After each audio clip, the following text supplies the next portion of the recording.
안녕하세요. 상민통운과 함께하는 지휘배 정석 시간입니다.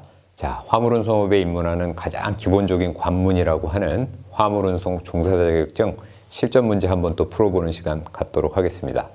요즘 상담으로 우리 상민통운 방문하는 분 가운데 특히 초보자로 입문하고자 하는 분 중에서 이 종사 자격증 신청을 상담 다 둘러보고 천천히 하시겠다 이렇게 또 말씀하시는 분들이 최근에 또 많이 목격이 되는데요.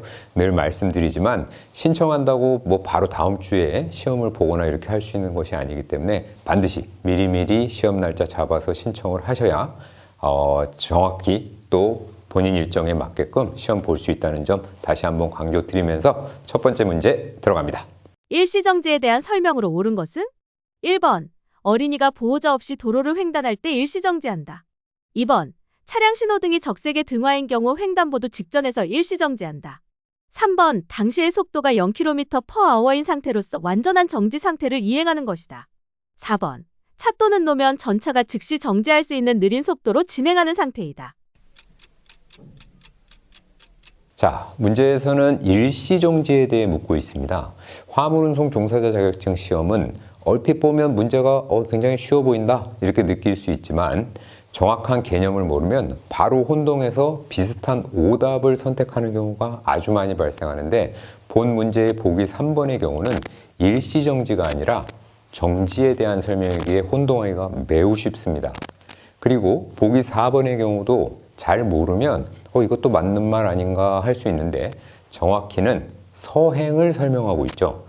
보기 1번과 2번도 다들 그럴싸하긴 한데 2번 보기도 함정이 있는데 차량 신호등이 적색의 등하인 경우 일시가 아닌 완전한 정지를 해야 하는 것이 맞아서 결국 정답은 1번 어린이가 보호자 없이 도로를 횡단할 때 일시 정지한다가 맞는 답이 되겠습니다.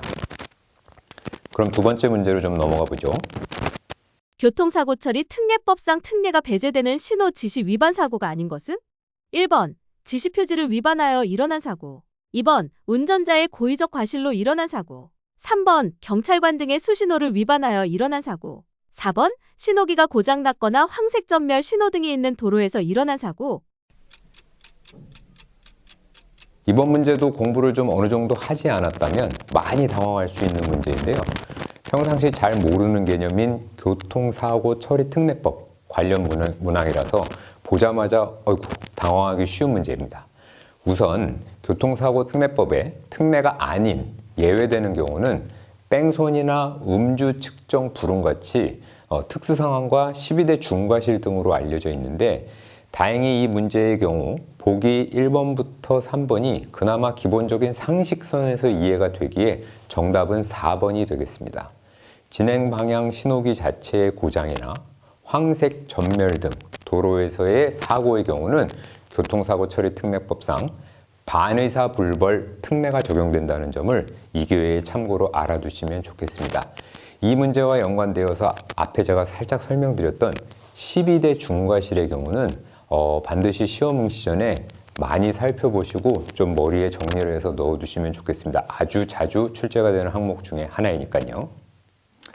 자, 오늘의 마지막 문제도 얼핏 쉬워 보이지만 꼭 기억해 두셔야 하는 문제로 제가 준비를 했는데요. 우선 문제 먼저 보시겠습니다. 앞지르기가 금지되는 장소에 해당하지 않는 것은? 1번. 고속도로. 2번. 교차로. 3번. 터널 안. 4번. 다리 위. 자, 일반적인 상식으로도 정답을 바로 찾을 수 있는 문제인데 당연히 답은 1번 고속도로가 되겠죠. 그러면 나머지 3개의 보기는 말 그대로 앞지르기가 금지되는 장소로 이해하시면 되는데 자, 교차로뿐 아니라 일반적으로 도로가 휘어지는 구간, 구부러지는 곳 이런 곳은 앞지르기를 하면 위험하기 때문에 기본적으로 금지되어 있고요. 즉 웬만한 다리 위, 특히 터널 안에서의 앞지르기는 금지가 되어 있다는 점은 아주 그냥 상식적으로 반드시 기억하시기 바랍니다.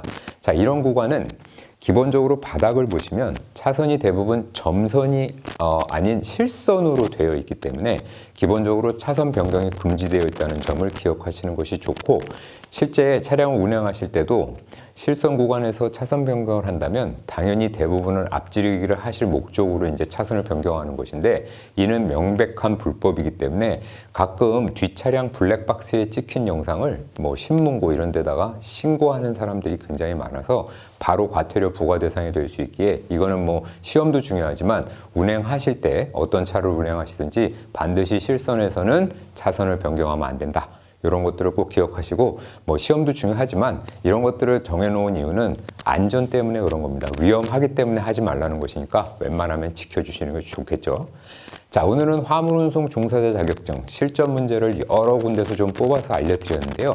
이제 시험을 준비하시는 분들 모두 어떤 문제가 주로 나오고 이 정도는 내가 알고 있어야 하는구나 정도를 실감할 수 있도록 좀 문제를 선정해 봤습니다. 자, 여기 상담 오시는 분들도 갑자기 이런 시험을 준비하고 이러다 보니까 부담이 굉장히 많은 것이 사실인데요. 우리 지휘차 입문을 준비하시는 분들 모두 건승을 기대하면서 자격증 시험뿐 아니라 전체적인 지휘차주가 되는 길에 대한 명확한 진행 상황이 궁금하시다면 저희 상문통운에 꼭 방문해 주시면 최대한 알기 쉽게 상담으로 도움드리도록 하겠습니다. 자, 점점 추워지는 날씨에 모두 건강관리 잘 하시기 바라면서 다음 시간에 또 찾아뵙죠. 고맙습니다.